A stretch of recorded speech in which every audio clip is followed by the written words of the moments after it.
ಕಾವೇರಿನೇ ನಂಜಿ. ನಾನು ಕನ್ನಡಿಗ, ಕನ್ನಡದ ಕಾವಲಿಗ.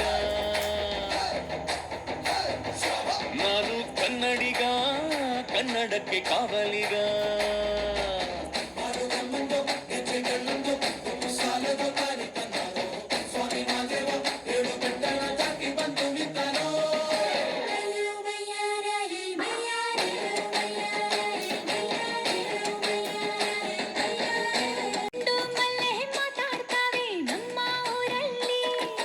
ಮಲ್ಲಿಗೆ ಗೂಗ ಮಾತಂಡ ಭಾಷೆ ಕಾಣೆ ನಮ್ಮದು. ಕೋಗಿಲೆ ಕೂಡ ಕನ್ನಡದಲ್ಲೇ ಕೂಗೋ ನಾಡು.